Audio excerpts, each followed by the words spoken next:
मोठी बातमी पुण्यातूनच समोर येते। पुण्यामध्ये आता खासगी बोरवेलचं सर्वेक्षण होणार आहे।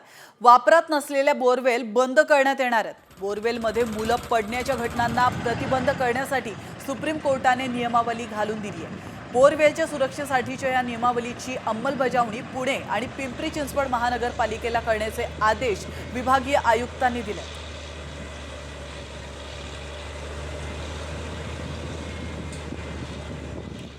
तर बोरवेलची नियमावली आपण पाहतोय। वापरात नसलेल्या बोरवेल्स बंद करणे, बंद न केल्यास संबंधितांवर कारवाई करणार आहे।